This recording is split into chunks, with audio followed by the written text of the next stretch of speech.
네, 반갑습니다. 우리 좌우 양옆에 있는 청년들을 보면서 이렇게 인사했으면 좋겠습니다. 당신은 저에게 선물 같은 분입니다. 라고 인사해 볼까요? 다들 샘터죠? 그러니까 한 명씩 더 했으면 좋겠습니다. 당신을 만난 제 삶, 여러분들이 선물입니다. 라고 한번 인사해 봅시다. 또 특별히 우리 샘터장들을 향해서도 얘기했으면 좋겠습니다. 샘터장님은 저희에게 선물입니다. 네, 다들 공감하시죠? 선물 같은 여러분들의 삶을 또 축복하고 환영합니다. 굉장히 오랜만에 또 설교합니다. 우리 은혜로 프레이 집회를 잘 마치고 또 연말 또 하나님의 은혜 안에서 우리 2025년을 마무리해 가고 있습니다. 여러분들에게 더 큰 은혜와 풍성함이 있길 바라고 올해 결단했던 것보다 더 하나님이 주시는 놀라운 은혜들이 여러분들 삶에 나타나기를 축복합니다. 이 올해를 정리하면서 청년들하고 제가 이제 설교할 기회를 세 보니까 한 3번 정도 남았더라고요. 3번. 네, 그래서 박종관 목사님이 하시고 제가 이제 할 수 있는 기회가 이제 3번 있어서 올해를 마무리하면 제가 뭘 할까 하다가 오늘 이제 설교의 원 제목인 코그니티오 예수, 그냥 이거는 챗 GPT한테 물어봤습니다. 좀 라틴어로 좀 써줘봐 해가지고 예수 그리스도를 아는 지식이라는 뜻의 라틴어입니다. 그래서 그것으로 예수를 좀 알고 예수 그리스도를 배우고 성탄절이 가까울수록 우리가 예수님에 대한 이해가 좀 더 풍성했으면 좋겠다라고 생각해서 3주 정도, 3번 정도를 저희가 예수님에 대해서 나누려고 합니다. 그 첫 번째가 이제 언약이에요. 언약. 그래서 여러분들에게 예수님을 알아가는 기쁨과 감격이 넘쳐나는 그 설교의 시간들이 되기를 간절히 축복합니다. 우리가 먼저 인사를 나눴습니다. 선물 같은 사람들이라고 이야기했는데요. 여러분들이 인생에 가장 기억에 남는 선물이 있습니까? 난 이건 정말 기억 남는다. 뭐 연애를 할 때 받았던 뭐 반지일 수도 있고 뭐 다양한 것들이 있을 수 있습니다. 제가 제 인생에 다시 돌이켜봤을 때 절대로 잊지 못하는 선물 하나가 있습니다. 그거는 초등학교 때 저희 큰 삼촌이 저에게 사주신 컴퓨터였습니다. 요즘은 이제 컴퓨터가 다 대중적이고 뭐 아이패드도 있고 뭐 스마트폰도 있으니까 그렇게 부담스럽지 않고 모두가 쓰는 시대였습니다. 여러분들 들어보셨습니까? 486 컴퓨터? 네, 제가 참 이럴 때마다 마음이 어렵습니다. 486, 586 뭐 이런 게 있거든요. 네, 486 컴퓨터라고 해서요. 그럼 혹시 박찬호는 아십니까? 네, 제가 네, 박찬호가 선정했던 486 컴퓨터가 있었어요. 그 당시 가격은 정확히 기억 안 나지만 약 200만 원 정도였습니다. 근데 제가 이제 초등학교에서 중학교로 올라가는데 제 꿈이 프로그래머였어요. 근데 이제 저희 친척이신 그 큰아버지께서 우리 사랑하는 용부에게 뭘 선물해 줄까? 초등학교 졸업하고 중학교 들어갔는데 선물이니까 제가 그냥 겁도 없이 컴퓨터 그랬다가 컴퓨터를 선물해 주셨습니다. 그 당시 제 마음에는요 아무도 저를 사랑해 주지 않는 것 같았어요. 왜냐면은 저에게는 정말로 이제 누나가 있고 누나가 너무나도 이제 탁월하게 잘 사니까 모든 친척들이 누나에게는 잘한다, 이쁘다, 뭐 정말 뭐 너가 참 복이다 이러는데 저한테는 영보는 근심이다. 너 어떻게 살아갈래? 너 정말 문제다. 너 뭐 어떻게 살 거냐? 공부는 잘하냐? 그만 좀 싸돌아 다녀라. 이런 얘기를 듣고 있었던 때였죠. 그래도 저에게 이제 꿈이 있었어요. 프로그램을 하고 난 열심히 살겠다 하는데 거기 아무도 반응하지 않았던 그때에 큰 삼촌이 저에게 이제 200만 원이나 넘는 486 컴퓨터, 지금 생각해보면 엄청 컸는데 그 컴퓨터를 사주시고 삼촌은 너를 응원한다라고 했는데 그게 너무 제 안에 기억에 남는 거예요. 그 이후로도 많은 선물을 받았지만요. 그 삼촌이 나를 어떻게 생각하는구나. 모든 친척들은 나를 문제아로 바라보지만 저분은 나를 정말 사랑으로 대해 주시는구나라는 것들을 경험했습니다. 그래서 그때부터 삼촌과 나의 관계는 조금 특별하다. 내가 힘들고 어려울 때마다 삼촌에게 좀 더 연락할 수 있겠고, 삼촌은 내 말을 좀 들어주는구나라는 것을 그때 확신했어요. 선물 하나입니다. 물론 아주 큰 선물이죠. 그 당시 200만 원이면 지금 뭐 인플레이션을 감안해 본다면 한 500만 원, 600만 원 정도 되지 않을까라고 생각이 들어요. 그때가 이제 98년도 이랬으니까. 지금 생각해 보면 엄청나게 큰 선물이어서 그랬을까라기보다 그 큰 선물을 주는 삼촌의 마음이 이제 막 초등학교 6학년에서 중학교 올라가는 저에게 크게 다가왔고 아무도 나에게 선물을 주지 않는다고 여길 때 어떻게 이렇게 과분한 선물을 주는가라는 그 사람의 마음이 저에게 확 정립이 됐던 거죠. 그래서 그 후로 제가 제일 좋아하는 사람이 누구야? 그러면 큰 삼촌. 누구랑 여행 가고 싶어? 큰 삼촌. 누구한테 너 세뱃돈 제일 많을까? 큰 삼촌. 항상 지금도 제가 힘들고 어려울 때마다 혹시 도움이 될까? 도움을 드릴 수 있을까에 대한 1번은 친척분들 중에서는 큰 삼촌이 제 머릿속에 가장 기억에 남습니다. 이처럼 선물은 관계를 형성합니다. 삼국지에도 보면요, 이런 선물과 관련된 일화가 있습니다. 여러분, 삼국지는 한 번쯤은 꼭 보셨으면 좋겠어요. 저번 주에 담임 목사님도 여러분들이랑 맞추려고 진격의 거인 보시잖아요. 여러분들도 저랑 맞추려면 삼국지를 꼭 보셨으면 좋겠는데, 삼국지 다 아시죠? 알겠지만 스토리 모를 수 있습니다. 관우 유비 장비, 유비 관우 장비, 조조 이렇게 나오는데, 그 삼국지 스토리 중에 이 관우와 조조의 스토리가 있어요. 전쟁 중에 이 삼형제 유비 관우 장비가 이게 뿔뿔이 흩어진 거예요. 근데 그러다가 관우가 조조의 진영에 포로로 잡혀가게 됩니다. 근데 그 당시다 보니까 서로의 생사를 몰라서 관우도 섣불리 어디로 움직이기도 그렇고 장비가 어디 있는지 유비가 어디 있는지 모르게 된 거예요. 그래서 조조는 그 틈을 타 관우에게 선물 공세를 합니다. 왜 했을까요? 그 당시에 가장 강력한 영웅호걸이라고 하는 관우를 자신의 수하에 두기를 조조는 원한 거죠. 조조는요, 좋은 장수, 좋은 사람, 인재 등용하는 것에 아주 능숙했어요. 그래서 어떻게 그 사람의 마음을 사는지 아주 명확히 알았습니다.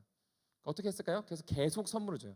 이것도 주고 저것도 주고 집도 주고 포로인데 자유롭게 해주고 가택 연금이지만 사실은 거의 자유롭게 관우를 내버려 둔 거죠. 그러다가 하루는 조조가 생각합니다. 관우의 마음을 어떻게 살 수 있을까 해가지고 자신이 가장 아꼈던 거, 자신은 타진 않지만 자신이 얻은 전리품 중에 가장 값비싼 거 하나를 줍니다. 혹시 들어보셨을지 모르겠지만 그것이 무엇이냐면 예전에 여포가 타던 적토마라는 말을 관우에게 선물로 줍니다. 자매들은 반응이 없어서 죄송합니다. 조금 더 길어요. 적토마를 선물해줘요. 이거 엄청 좋은 거죠. 쉽게 얘기하면요, 페라리 준 거예요. 역시 자매들 마음이 없습니다. 이렇게 어제 그 플리싱에서 그 향수 그거예요. 그런 거 준 거라고 생각하시면 좋습니다. 관우는 너무 기뻐하고 너무 좋아해. 하지만 관우의 마음이 돌아오지 않았어요. 그러던 날 관우가 소식을 듣습니다. 유비 형님이 살아계시다. 그리고 그 살아계시다는 소식에 관우는 조조하고 이별을 합니다. 그때도요, 조조는 떠나가는 관우를 죽이지 않습니다. 모든 장수가 조조에게 달려와 관우를 풀어주면 후환이 두렵습니다 라고 해요. 반드시 저 사람은 우리의 뒤를 칠 것입니다. 그러니 모든 장수와 모든 책사들이 와서 관우를 막아야 됩니다 합니다. 근데 조조는 대인배답게 아니다, 풀어줘라, 역시도 나의 선택이다 하고 선물처럼 관우가 유유히 조조의 진영을 떠납니다. 그러던 중에 이 삼국의 시대가 막 혼란스러울 때 여러분들 삼국지 중에서 유명한 3대 대전이 있는데 그 중에 하나가 적벽대전이라는데요. 이 적벽대전에 조조와 유비 진영 그리고 손건과 이 조조 진영이 싸웠을 때 조조 진영이 완벽하게 패배를 합니다. 그때 우리가 잘 아는 제갈량이라는 사람이 등장해서 제갈량이 관우에게 부탁해요. 당신이 매복하고 있는 그곳으로 조조 군대가 지나갈 겁니다. 그때 당신의 역할은 조조를 죽이는 겁니다.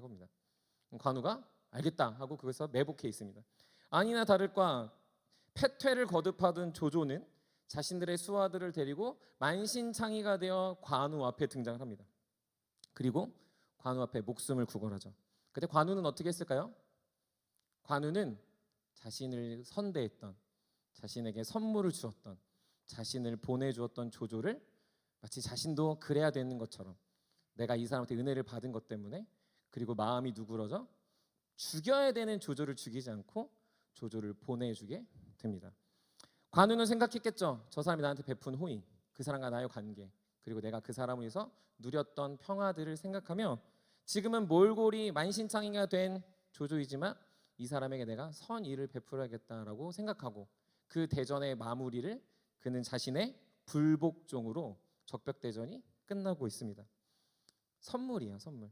선물을 준 사람과 선물을 받은 사람의 관계가 아무리 적군이어도 전혀 예측하지 못했던 화학적인 반응이 일어나면서 군법을 어기면서까지 관우는 제갈량의 명령을 어겨 조조를 살려보내는 일을 하고 있다는 거죠. 성경에서도 선물은 관계임을 기억하셔야 됩니다. 선물은요, 관계에 집중하는 것이 무엇을 주었느냐에 집중하지 않는다라는 사실입니다. 우리는 선물을 받을 때 내가 선물을 받았다, 내가 선물을 준다에 집중합니다. 하지만 고대 근동, 유대 지역, 로마 시대까지 계속해서 이어지는 선물은요, 전부 다 관계를 위한 것이었다라는 것을 증명하고 있습니다.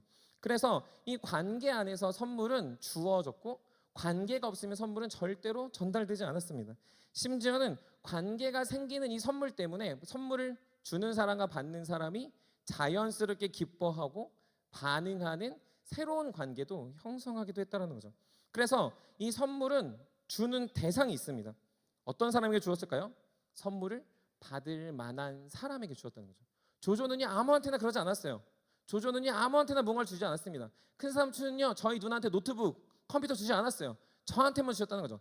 명확한 대상이 있다라는 겁니다. 선물을 주는 사람이요 그 사람이 내가 이 선물을 줘야 된다라는 합당한 명분이 있어야 되고 그것을 위해서 자신의 마음을 마음껏 표현했습니다. 그러면 그것으로 끝납니까? 아니죠. 그것을 받은 선물을 받은 사람은 내가 그런 사람이라는 걸 나의 생각을 넘어 인정받았기 때문에 선물을 준 사람을 향해 기뻐하고 즐거워하고 그 사람에 대해 나의 마음을 표현하고 아주 자연스럽게 아주 편안하게 아주 유연하게 그 상대를 대하게 되더라는 겁니다. 그래서요 유대 문헌에 보면 이런 말이 있습니다. 의로운 사람에게 주는 것은 의로운 사람에게 선물을 주는 것은 선을 행하는 것이다. 하지만 악한 사람에게 선물을 주는 것은 미련한 행동에 지나지 않는다. 여러분 너무 충격적이지 않습니까? 선물은요 그냥 막 주는 게 아니라는 거예요. 의로운 사람에게 선물을 줘라. 그러지 않고 악한 사람에게 주는 거 너 미련한 짓 하는 거야 라고 이야기하는 거죠. 우리 한번 좌우 양옆으로 한번 다시 보겠습니다. 당신은 나의 선물입니다 라고 인사해 볼까요? 여러분 미련한가요? 의로운가요? 고민이 되죠. 유대 문헌에 따지면 의로운 사람에게 줘야 선이라는 거예요. 요건이 있고 충족이 돼야 선물을 그때서야 준다라는 겁니다. 그런데 로마 문헌에 보니까요. 로마 시대 당시에는 그래서 조금 독특한 문화가 있었습니다. 로마 시대 때, 이 예수님 당시 로마 시대 때를 얘기하는데 이 로마 시대 때는 이 선물과 관련된 특별한 일이 있었습니다. 그건 무엇이냐면 로마 시대 때는 이 귀족층들이 생기다 보니까 그들이 자신이 원하는 누군가를 향해서 무조건적으로 베푸는 호의가 있었습니다. 우리가 이걸 성경적으로 보자면 은혜, 헤세드라고 말하는데 로마 문화에서도 그런 게 있었어요. 마치 자신의 후계, 자신의 어떤 재산을 받을 장자를 쉽게 얘기하면 양자를 택하는 문화처럼 많은 돈이 있는 귀족들이 그 귀족들의 삶 속에서 그저 무조건적으로 난 쟤한테 복을 줄 거야, 난 쟤한테 선물을 줄 거야 하는 아주 독특한 문화가 있었다는 거죠. 그런데 여기서 끝나지 않습니다. 그렇게 귀족이 선택한 후원자, 그렇게 그것을 받는 선물을 받는 어떤 부양자가 그 선물을 받는다면 그 받은 사람이 하는 행위가 있었어요. 그게 무엇인지 아십니까?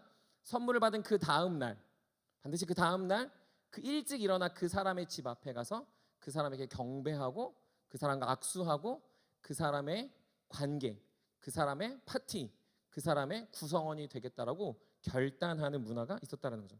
다른 말로 하면요, 선물을 받은 사람은 거저 선물을 받는 걸로 끝나지 않고요, 반드시 다음 날 벌떡 일어나서 그 자신을 후원한 그 사람의 집에 가 나는 당신에게 충성을 맹세합니다라는 그 사람의 구성원 속으로 들어가는 일이 생겼다는 거죠. 이건 아주 즉각적이고 자발적인 모습이었습니다. 어떻게 나한테 저 사람이 후원하지? 저 사람이 나의 뭘 보고 후원했을까? 저 사람의 눈에 내가 무엇이 들었을까를 고민하고 멈추는 게 아니고요, 그 즉시 선물은 받은 그 사람에게 즉각적인 행동을 요구하고 있다는 거죠. 이렇게 본다면 지금 우리가 하고 있는 선물이나 선물을 주는 행위나 혹은 내가 선물을 기대하는 것과는 좀 사뭇 다릅니다. 오늘날은요, 선물을 얼마짜리 하면 얼마짜리 해야겠다라는 부담감만 다가오죠. 내가 저 사람에게 충성을 해야겠다거나 아니면 저 사람에게 내가 어떤 것들을 해야겠다라는 마음보다 부담으로 많이 선물이 다가와요. 결혼할 때도요, 그래서 혼수가 왔다 갔다 할 때 부담이 되기도 합니다. 얼마짜리를 받았으면 얼마짜리를 해야 된다라고 생각이 들기도 하고요.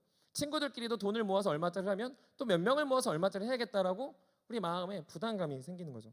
그런데 진짜 성경에서 말하는, 역사 속에서 말하는 성경의 기본적인 개념을 보면 선물을 주고 받는 관계 안에서 자연스럽게 서로가 서로의 관계가 연결된다라는 것을 보여주고 있습니다. 오늘 본문은 사실 20절이 핵심입니다. 20절에 보면요, 강조되는 단어가 있어요. 여러분 무엇일 것 같습니까? 20절을 한번 잘 천천히 살펴보시면요, 비슷한데 사실은 한국어로 되어 있어서 잘 찾기 힘들지만 비슷하지만 전혀 다른 두 단어가 강조점입니다. 하나는 예라는 단어이고요, 다른 하나는 아멘이라는 단어입니다. 여러분 한번 앞뒤를 자세히 보시면요, 감싸고 있는 단어가 있죠. 그게 무엇이죠? 하나님이라는 단어예요. 하나님의 약속 안에 하나님께 영광을 돌리라는 큰 틀이 하나님으로 둘러싸여져 있습니다. 두 번째는 뭘까요? 그 안에 또다시 두 개가 더 비슷한 게 있습니다. 바로 그리스도 안에, 그 안에라는 말이 반복되고 있어요. 두 번째 부분에서는 인칭대명사를 쓰고 있기 때문에 그것이 예수를 지칭한다라는 걸 여러분들이 기본적으로 국어 영역을 했으면 사실은 충분히 이해할 수 있습니다. 하나님의 약속과 하나님께 영광은 그리스도 안에서 설명되는 거죠. 하나님의 약속은 그리스도 안에서 실현되고 하나님께 영광을 돌리는 건 그리스도 안에서 드러난다라는 걸 바울은 꼭 앞에 하나님, 뒤에 이 그리스도 안에서 하나님께 영광을 이렇게 두 개로 이렇게 묶어 놨다라는 거죠. 그리고 이제 그 중간이 뭐가 있습니까? 예, 그리고 아멘이라는 단어입니다. 말 그대로 예는 yes 이거예요. 그런데 사실은 이것이 이 원어, 이 헬라어 단어에서 보면요, 무엇을 변형한 단어라면 히브리어에 있는 그렇습니다, 올소이다라는 말의 변형입니다.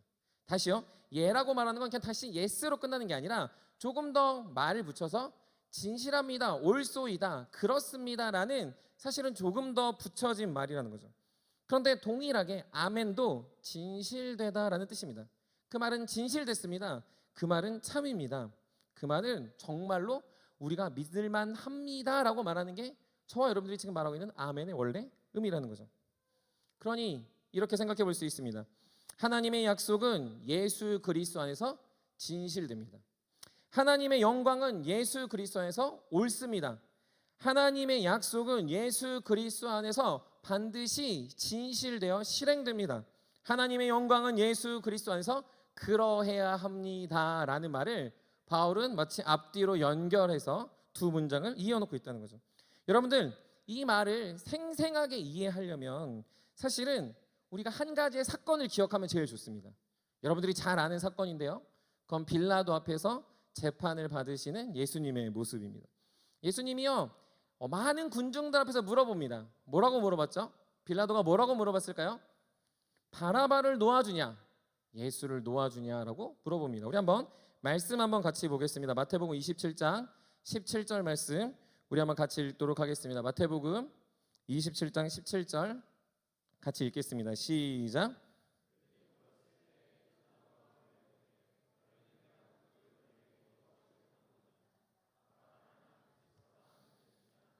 네, 아멘. 그리고 21절 우리 한번 21절도 같이 읽겠습니다. 시작.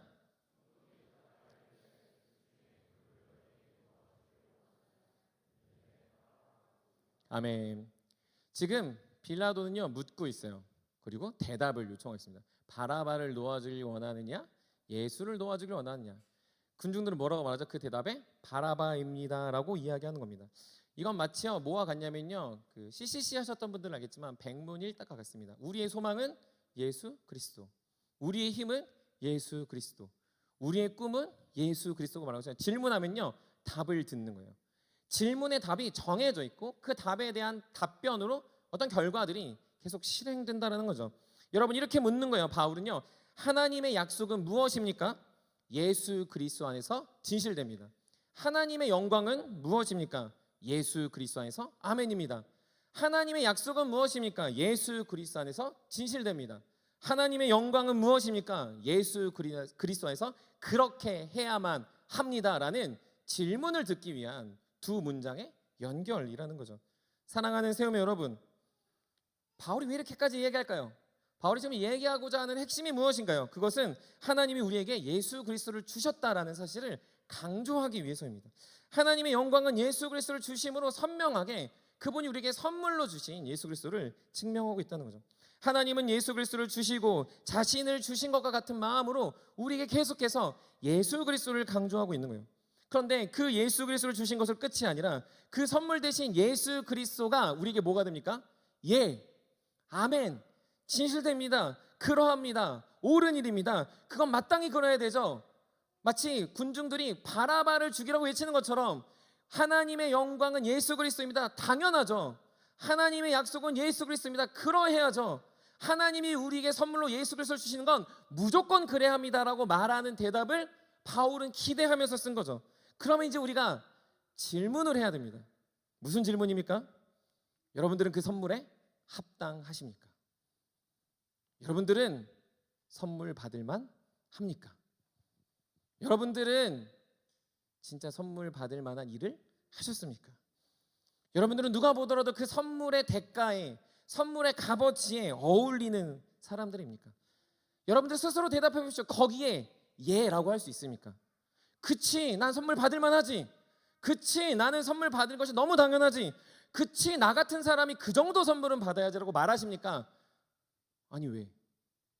내가 선물을 받고 있는가? 누군가가 여러분들에게 선물을 주는 거 보면서 왜 저 사람에게 선물을 줍니까? 라고 말할 때 여러분들 그것을 옳다라고 말하시겠습니까?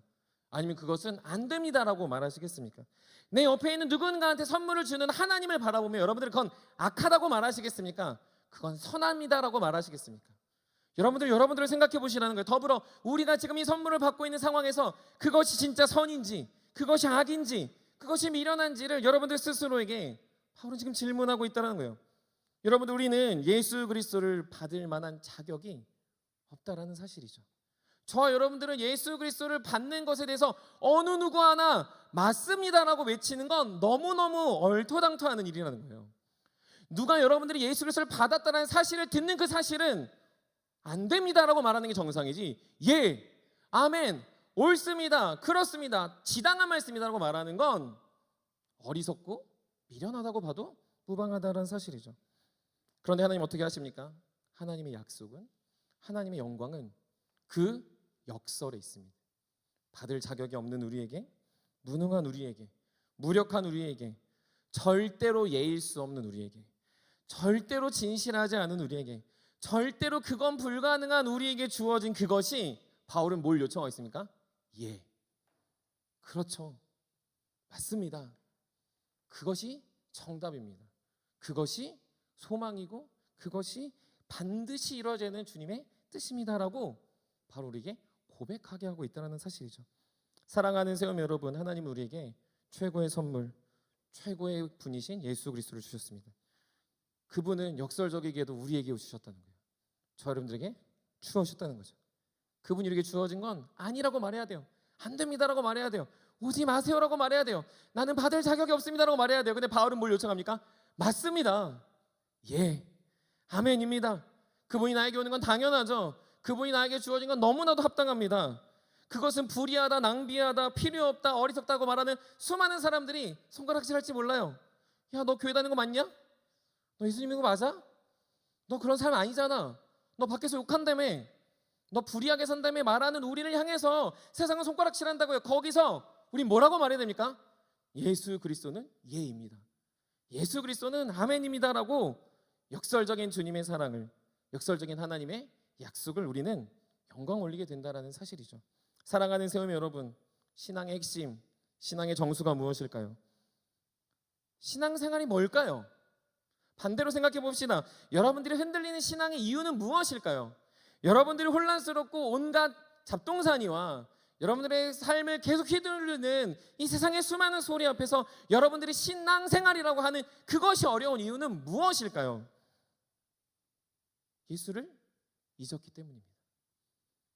예수가 선물임을 잊었기 때문이에요. 예수가 선물임을 내가 받지 못하기 때문입니다. 예수님이 선물이라는 사실을 인식하지 못하는 거죠.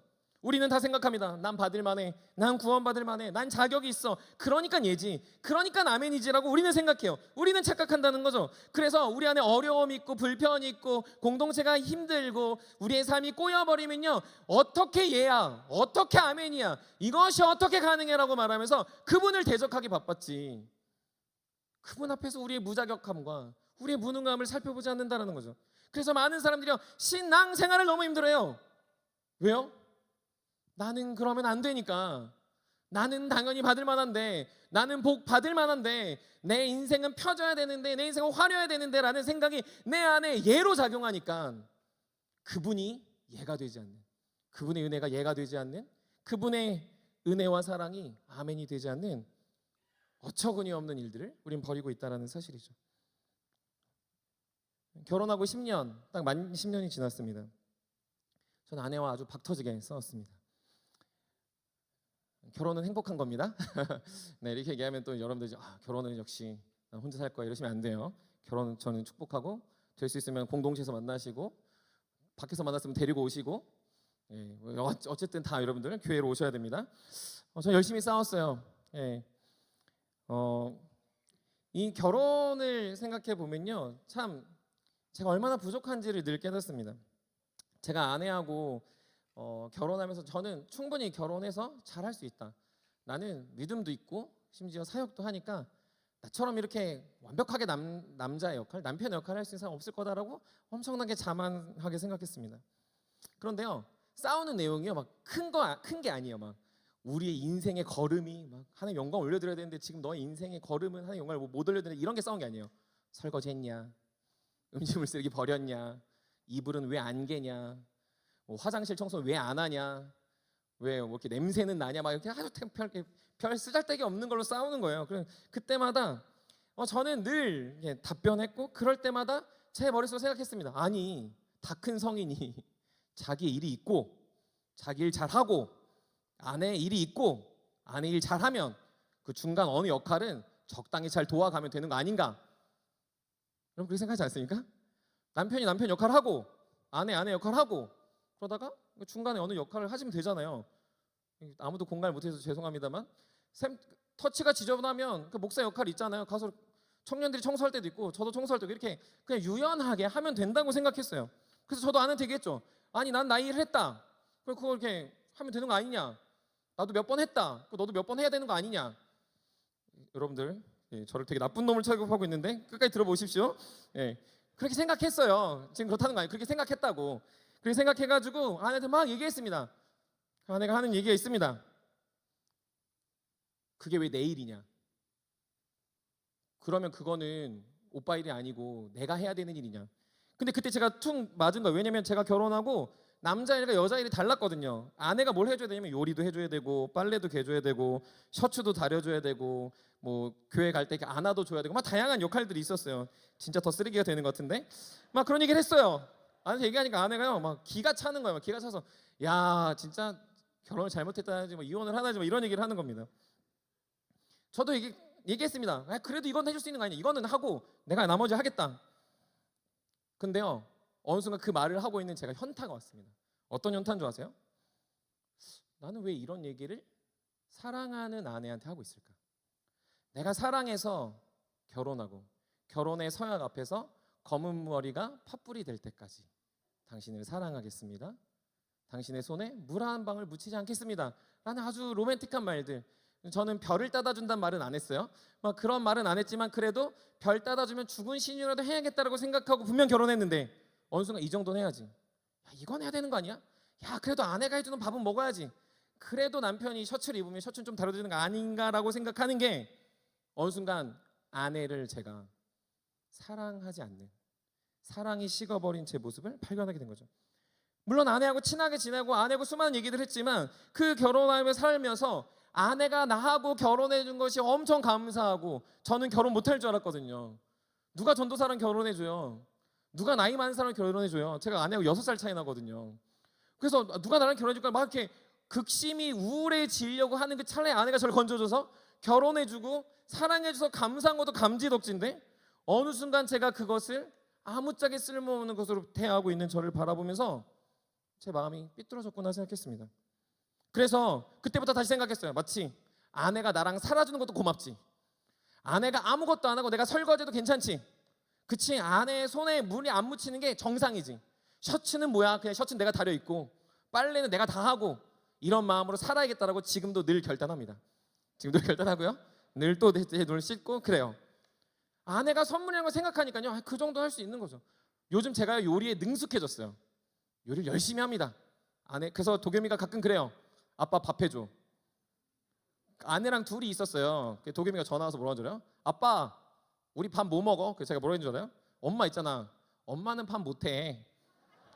아빠가 해줘야 돼. 그래서 불이 나게 들어가서 밥을 했습니다. 감사가 생기니까. 아내가 나한테 온 게 선물이니까 그냥 이유가 되지 않는 거예요. 물론 힘듭니다.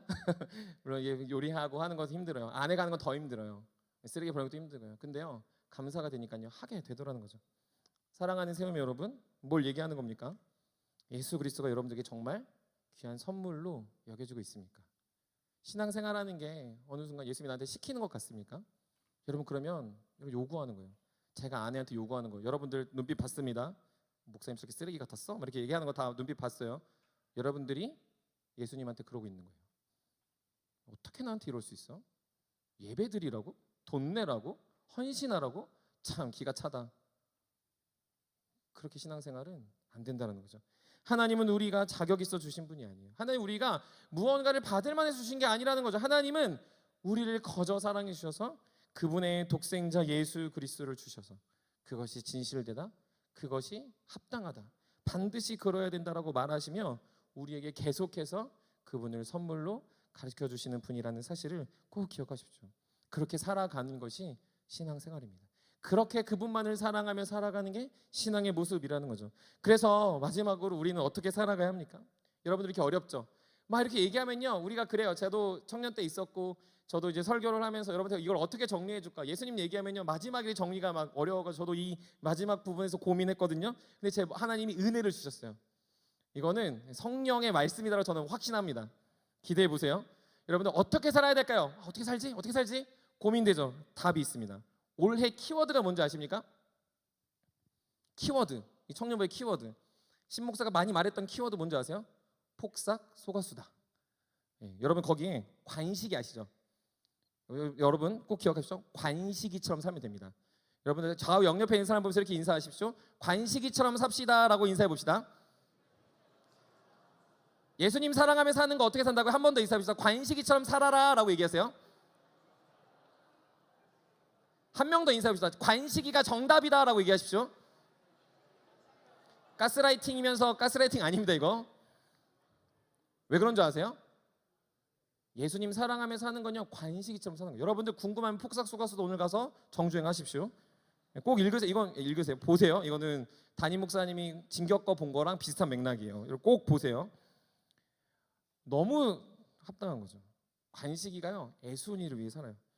꿈도 노력도 애순이에요. 나중에 딸이 나왔습니다.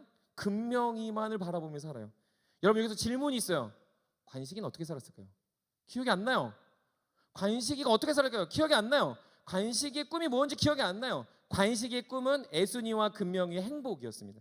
그걸 위해서 평생을 바쳤어요. 그걸 위해서 자신의 모든 노력을 다했어요. 뭐 결혼할 때든지, 뭐 배를 팔 때든지, 뭐 식당을 할 때든지 할 것 없이 계속해서 자녀와 계속해서 자신이 사랑하는 아내를 위한 삶을 살았다는 거죠. 거기에 어떤 이유도 붙지 않습니다. 거기에 어떠함도 붙지 않아요. 그걸 어떻게도 살지 않아요. 그냥 사랑하며 산 거죠.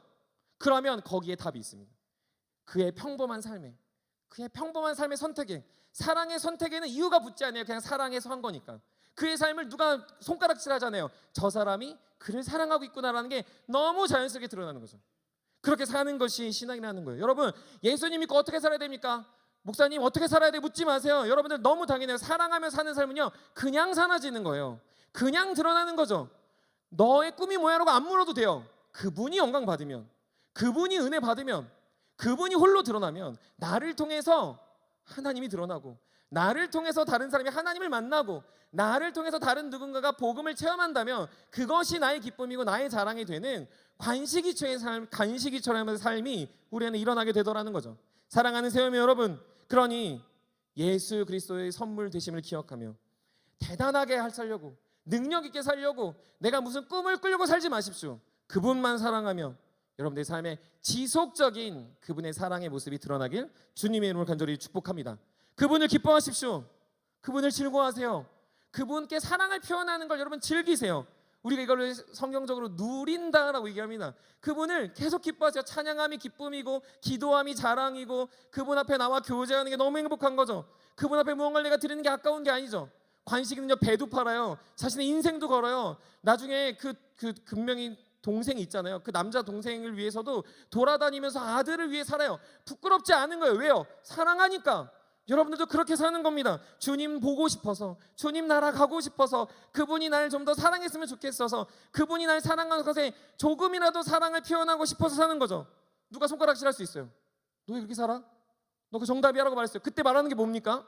주님 사랑하니까 사는 거야. 주님 사랑해서 이렇게 사는 거야. 주님 사랑하는 거 말고 뭐가 있어요? 관식이한테 애손이를 사랑하고 금명이를 사랑하는 거 왜 뭐가 있어요? 그냥 그렇게 살았거든요. 여러분들도 그렇게 사셔야 된다는 거예요. 아무 이유 아무 조건 없이 그게 예가 되고 그게 정답이고 그게 아멘이 되어야 한다는 것이죠. 주 안에 사랑하는 세우면 여러분, 그렇게 살아가는 사람에게 하나님은 영광 받으십니다. 그렇게 살아가는 삶이 하나님께 영광 올려드리는 인생이 되는 거예요. 청년의 시기에 그걸 경험하셔야 된다는 거예요. 그래야 평생을 대단하지 않아도, 집 한 채 없어도, 좋은 차 없어도, 대단한 능력이 없어도 행복합니다. 관식이가 불쌍했다고요? 폭삭소가수는 그걸 보여주지 않습니다.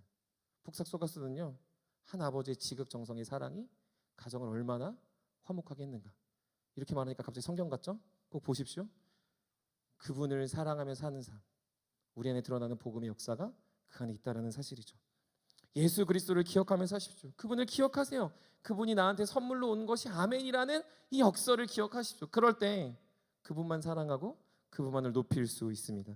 그분을 바라보고 싶은 거죠. 그분 품에 있고 싶은 거예요. 그분 오심을 기다리는 거예요. 그냥 그분이 너무너무 좋은 거죠. 그래서 우리가 지난주에 성찬할 때도 143장 할 때 몸밖에 드릴 것 없어, 이 몸을 드립니다라고 고백하는 복된 인상이 된다라는 사실입니다. 사랑하는 세움의 여러분, 주님을 사랑하며 주님 보시기에 관식이 같은 주님의 귀한 청년들이 되시기를 주님의 이름으로 간절히 축복합니다. 말씀을 마무리합니다. 코그니티오 예수 그리스도를 아는 지식의 첫 번째는 예수님이 우리의 선물이라는 사실을 하나님이 언약, 약속, 하나님이 확증하셨습니다. 왜 선물로 주셨을까요?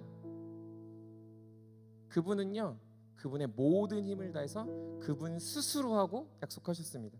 이 약속을 나하고 한 게 아니에요. 여러분들하고 한 게 아니에요. 여러분들 딜한 게 아니에요. 여러분들이 잘할 때 한 게 아니에요. 그분은 아담의 범죄 앞에서 약속하셨고요, 홍해 앞에서 그 이스라엘 백성하고 약속하셨습니다. 다윗하고 약속하셨고요, 무너지는 수많은 이스라엘의 성전과 성벽을 바라보며 약속하셨어요. 그분 스스로, 그분의 전능으로.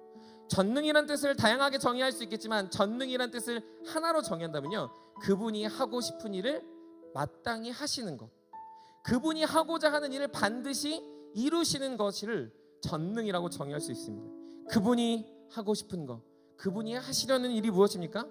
그건 바로 저와 여러분들을 사랑하셔서 그분이 진짜 사랑하시는 예수 그리스도를 자격 없는 저와 여러분들에게 선물로 주시는 전능입니다. 그것을 약속하셨어요. 흔들리지 않는 약속, 견고한 약속, 담대한 약속, 무너지지 않는 약속, 그리고 선명해서 어느 누구도 부인할 수 없고 어느 누구도 부정할 수 없는 완벽한 약속. 그래서 우리는 이걸 언약이라 합니다. 사랑하는 세움의 여러분, 하나님은 언약의 하나님, 그 약속을 지키시는 하나님, 그리고 여러분들이 이미 그 약속을 이루시는 하나님입니다. 여러분들의 삶에 그 하나님이 주신 선물 대신 예수 그리스도를 깊이 생각하며 여러분들의 삶을 통해 하나님이 영광받고 하나님의 약속이 드러나고 여러분들이 걸어가는 모든 삶의 자리 위에 여러분들처럼 살아가는 또 다른 수많은 주의 백성들을 만나는 귀하고 복된 하나님의 청년들이 되시기를 간절히 축복합니다. 이 11월, 12월을 마무리해가며 우리가 기억해야 될 건 그분이 이 땅에 그분의 하늘 보좌를 버리고 선물처럼 오신 그 사건입니다. 그분의 선물의 사역, 그분의 놀라운 사랑의 사역 앞에 여러분들 연말이다, 크리스마스다, 어떻게 놀까, 어떻게 행복할까에 집중하는 게 아니라 나의 삶은 그분만을 위해 즐거워하는가, 그분을 정말 사모하는가, 그분 품에 안기고 싶은가, 그분 앞에 난 나아가길 결단하는가를 물어보시며 이 연말 그리고 주님 오심을 소망하는 저 여러분들이 되시기를 주님의 이름으로 간절히 축복합니다. 우리 다 같이 일어나서 그리스도 안에서 우리가 찬양하시고 기도의 자리로 나아가도록 하겠습니다.